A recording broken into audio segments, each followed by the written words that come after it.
안녕하세요. 저는 67세로 현재 아들과 함께 새로운 삶을 다시 시작하고 있습니다. 그동안 정말 제 자신이 한심하고 힘든 하루하루를 보내고 있었지만 아들이 올 때까지 이를 갈며 참고 있었네요. 왜 미련하게 참고 있었는지는 지금부터 제가 겪은 사연을 풀어볼까 합니다. 저는 10년 전부터 아들 집에서 살고 있었어요. 따로 살고 싶었지만 어쩔 수 없었죠. 남편과 함께 오래간만에 제주도 여행을 가려고 이른 새벽 공항으로 출발하던 도중 갑자기 트럭에 사용하는 판스프링 쇳덩어리가 날아오면서 남편과 충돌했어요.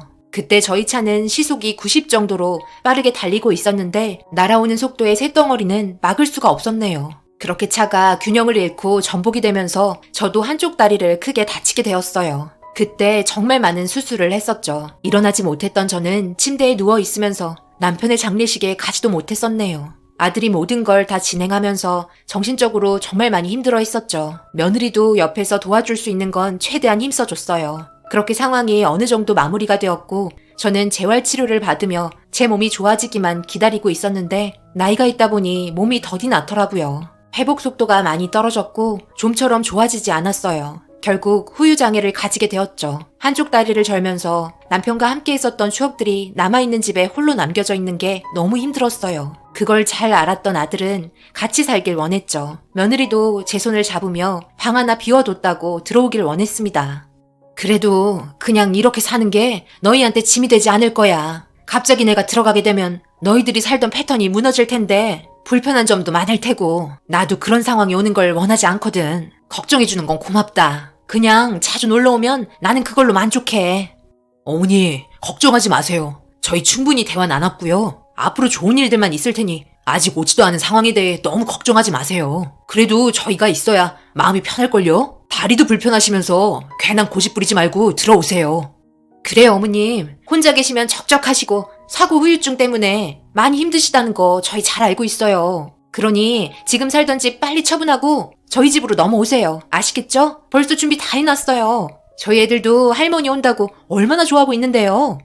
그렇게 계속되는 제안에 결국 아들 집에 들어가 살게 되었습니다. 며느리는 눈치 볼 것 없으니 편하게 생각하라고 했지만 말처럼 그게 쉽나요. 그래도 제가 얹혀 사는 입장인데 그래서 제가 할 수 있는 범위 내에서 움직이려 노력 많이 했어요. 주방일이며 빨래, 설거지, 청소 등등 최대한 도와줄 수 있는 건 몸에 무리하지 않을 정도로 했었죠. 그리고 부동산에 내놓은 남편과 함께 살던 집이 처분이 되고 남은 재산 통장으로 만들어 두었습니다. 그런데 며느리가 제안 하나를 하더라고요. 전원주택으로 이사 가는 게 어떻겠냐고요. 듣고 있다 보니 아파트에서 함께 생활하는 건 좋기도 하고 계속 살다 보면 분명 불편한 게 한두 개가 아닐 거라면서 다른 곳으로 이사 가길 원했습니다. 좀 더 넓은 집으로 이사 가면 나쁠 것 없고 서로 스트레스 없이 행복하게 살면 그만이라고 생각해 가지고 있던 통장을 며느리에게 주었어요. 그리고 둘이 합쳐 더 큰 집으로 이사를 하게 되었죠. 저는 점점 나이가 먹으면 먹을수록 의지해야 할 곳이 있어야 된다 생각했었기 때문에 저에게 잘해주고 모든 게 저를 우선적으로 생각해서 움직였던 며느리와 살면 너무 좋을 거라 생각했었어요. 그런데 문제가 하나 터졌어요. 별 문제 없이 운영하던 아들의 사업이 주저앉게 되었죠. 하루아침에 길바닥에 주저앉게 될 정도로 상황이 악화가 되었어요. 그래서 잠시 행복했었던 공간인 전원주택을 처분하고 다시 허름한 아파트에 들어가게 되었죠. 그때부터였나 봐요. 며느리가 저를 대하는 게 변하기 시작했어요. 사업이 실패하게 되니 정신적으로 많은 스트레스를 받고 있어서 더욱더 예민해진 거라 생각했어요. 아들은 사업을 다시 일으키려고 그동안 살면서 도움을 주었던 지인들에게 밤낮 가릴 것 없이 전화를 붙잡고 살았어요. 하지만 참 아이러니한 일이 생겼네요. 예전에 도움을 받으려고 전화했던 사람들은 아들에게 애원하면서 급한 불 끌 수 있게 도와달라고 눈물까지 흘렸던 사람들이 정상적인 궤도에 올라왔고 상황이 좋아졌음에도 저희가 도와달라고 사정을 했지만 도와줄 수 없다는 말만 듣게 되었습니다. 정말 화가 치밀어 올랐어요. 나중에 꼭 갚겠다던 사람들이 모두 등을 돌렸으니까요. 결국 아들은 사채까지 끌어모아 다시 일어나려고 밤낮 없이 버티며 뛰어다녔지만 회복이 되지 않았습니다. 그때부터 밀린 빚을 갚기 위해 저희 가족 모두 두 팔 걷고 먹고 살기 위해 일을 시작했어요. 며느리는 아이들 학교 보내고 생산직에서 일을 했고 저는 밀린 집안일을 대신하고 식당 주방에서 설거지 일을 하면서 적지만 조금이라도 도움이 되려고 노력을 많이 했습니다. 아들은 막노동도 하고 저녁에는 대리운전도 하면서 잠잘 시간 없이 모두가 빚을 갚기 위해 정말 열심히 뛰었죠. 그렇게 발버둥 치며 살았지만 사치라는 게 갚아도 눈에 띄게 줄지 않잖아요. 그러다 보니 5년이 지나가고 있음에도 회복이 빠르게 되지 않아 모두 지쳐 있었죠. 저도 매일같이 식당 주방에 서서 설거지하는 시간이 8시간 정도 됐었기 때문에 한쪽 다리에 철심 박은 게 약간 변형이 생기면서 골반까지 틀어지는 문제가 생겼었네요. 그러다 보니 걷기가 너무 힘들었어요. 며느리도 반복적인 생산직에서 일을 해서 그런지 온몸 여기저기 만신창이가 되었죠. 아들도 매일 파스를 붙이고 출근했어요. 집안의 가장이기 때문에 제일 힘들었겠지만 저희에겐 항상 웃음을 잃지 않으려 노력해 주었어요. 자신도 엄청 고통스러웠을 텐데 그때 남편이 너무 보고 싶었고 만약 남편이 살아 있었다면 많은 도움을 받게 되었을 텐데 과거 일을 한탄하며 슬픔에 잠겨 있을 때 아들이 저희를 모두 거실로 불렀어요. 그리고 고민하더니 꺼낸 말은 정말 충격이었습니다. 원형어선 타려고 준비 다 해놨어요. 자격증도 따고 한 5년만 있다가 오면 빚은 다 갚을 수 있을 것 같아요. 이 방법밖엔 없는 것 같아요. 뭐라고? 지금 배를 탄다고? 말이 되는 소리를 해. 누구 과부 만들 일 있어? 배 타고 일하다가 병이라도 생기면 그냥 바다에 던져버린대. 그렇게 무섭고 위험한 곳에 당신을 보내고 싶지 않다고. 한순간에 잘못되면 목 빠지게 기다리고 있던 우리는 어떡하라고. 너무 위험 부담이 큰 것 같아. 난 어떤 말을 들어도 반대니까 그런 줄 알아. 그래도 나가겠다면 이혼하고 배 타러 가.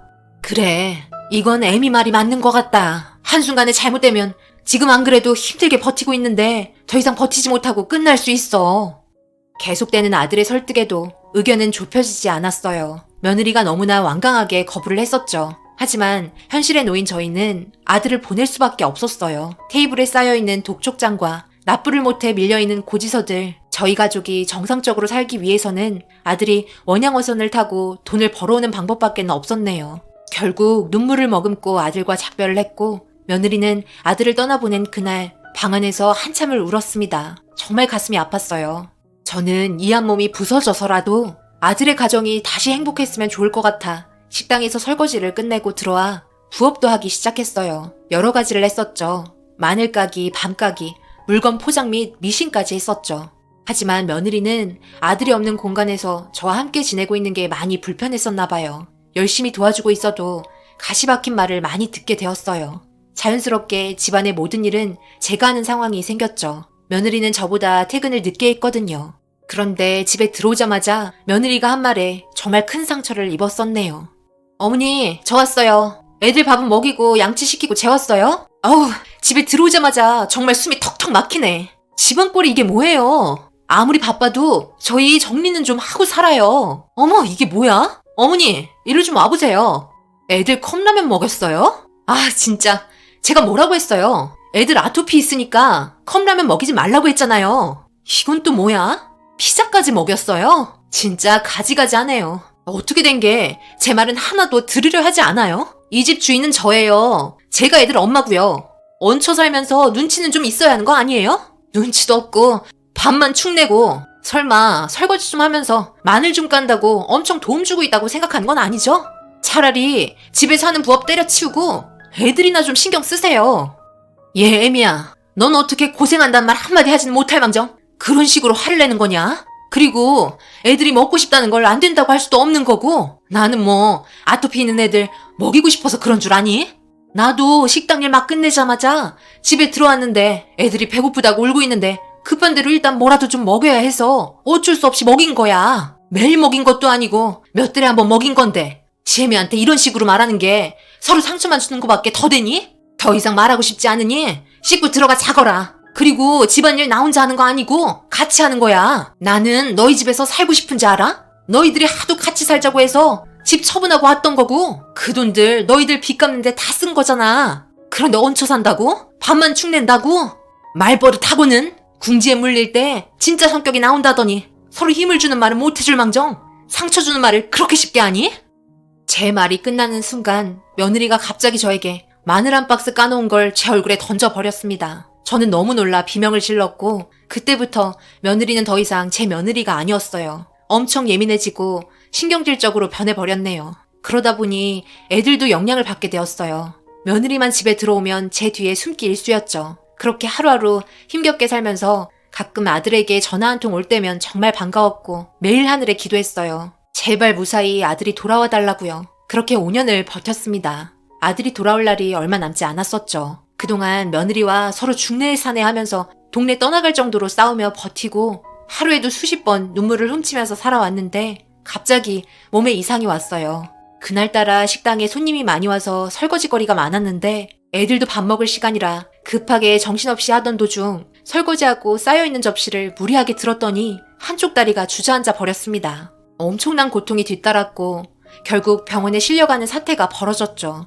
그리고 듣게 된 병명은 너무 장시간 다리를 쓰다 보니 안에 있던 철심이 뒤틀리면서 뼈와 뼈를 고정해주던 게 빠지게 되었다며 재수술을 해야 한다는 충격적인 말을 듣게 되었습니다. 그리고 한쪽 다리는 평생 사용하지 못할 것 같다는 믿지 못할 말도 듣게 되었죠.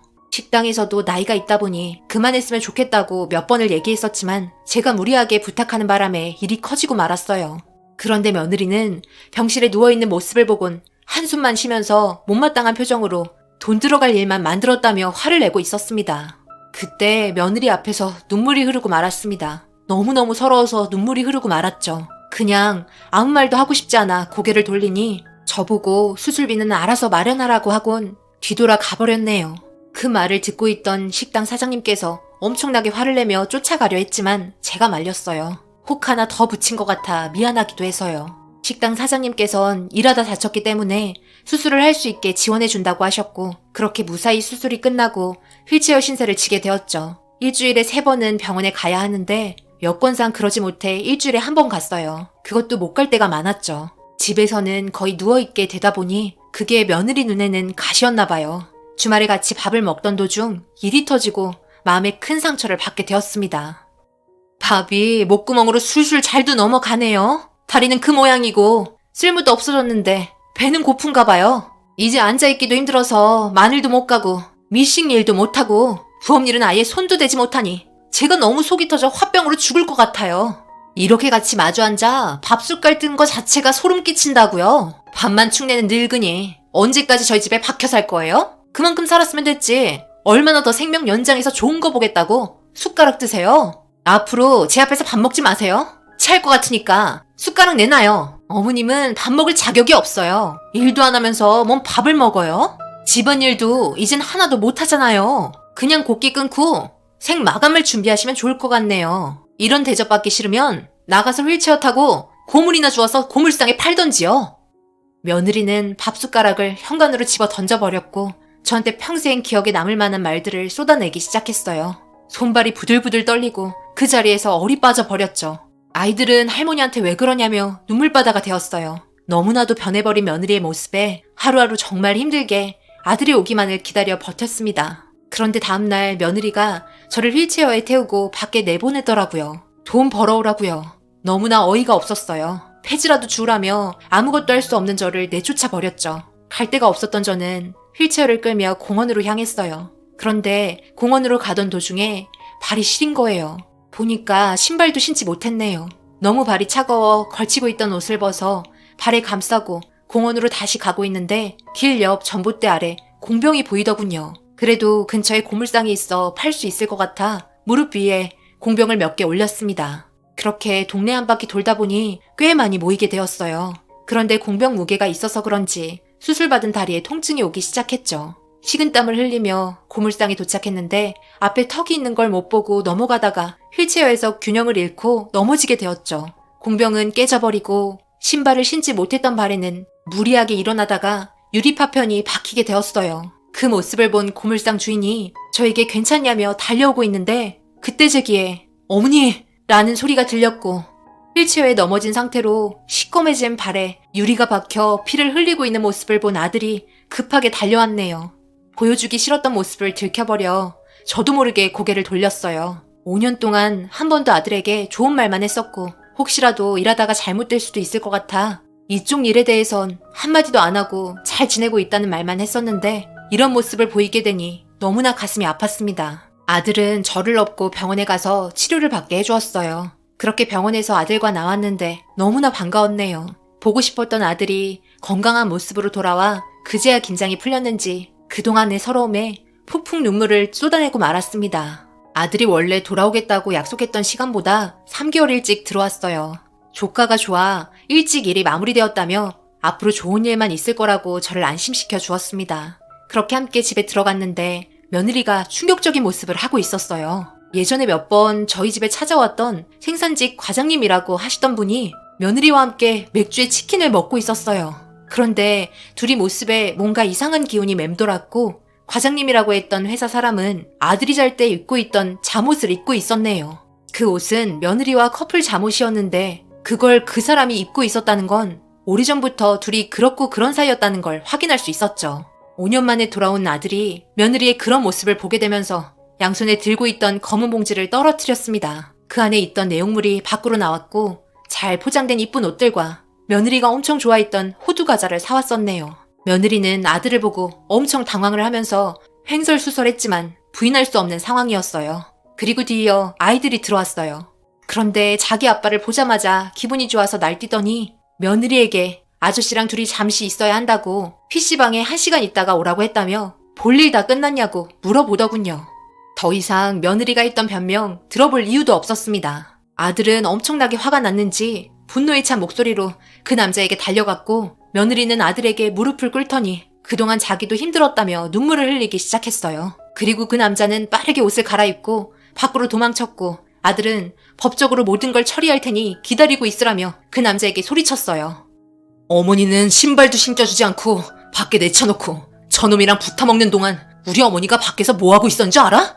공병 주워서 고물상에 팔다가 넘어지는 바람에 유리파편에 발이 다 박혀버렸어. 그런데 너는 치킨에 맥주가 목구멍에 넘어가냐? 5년 동안 내가 전화할 때마다 뭐라고 그랬어? 엄청 잘 지내고 있고 매일 함께 외식도 하면서 좋은 곳 많이 데려다 드린다며. 그런데 우리 어머니 휠체어 타고 있네? 내가 원형원선 타고 오니까 걱정돼서 그랬다는 변명 하지 마. 우리 어머니가 고물상에 있는 모습 보고 상황은 이미 끝났으니까 당신이랑 이혼할 거고 저놈한테도 소송 걸 테니 그런 줄 알아? 당장 이 집에서 나가.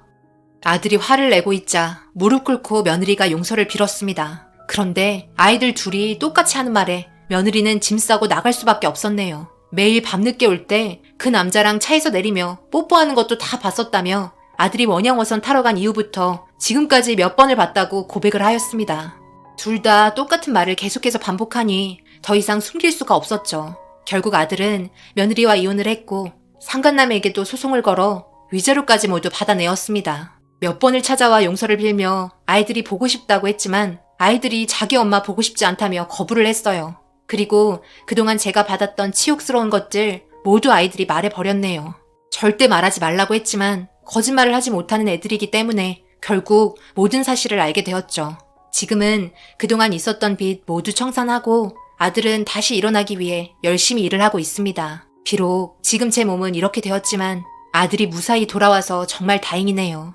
그리고 아들에게 듣게 된 며느리의 소식은 더 충격이었습니다. 그 바람난 남자랑 새롭게 시작을 하려던 도중 새 집에 들어갈 살림을 사려고 고속도로를 타다가 음주운전차에 부딪히면서 그 남자는 세상을 떠났고 며느리는 불구가 되었다네요. 생활이 힘들 정도로 심각하다는 말을 듣게 되었습니다. 사람이 살면서 못된 마음을 계속 가지고 있으면 결국 타 자신에게 돌아가는 것 같네요. 자기가 결정한 인생이니 어쩌겠어요. 받아들이고 살아야죠. 여기까지가 제가 10년 동안 겪었던 사연이네요.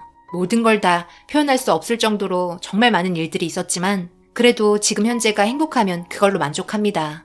제 사연 읽어주신 분들 항상 좋은 일만 가득하시고 하시는 일 잘 되시길 응원하겠습니다. 감사합니다.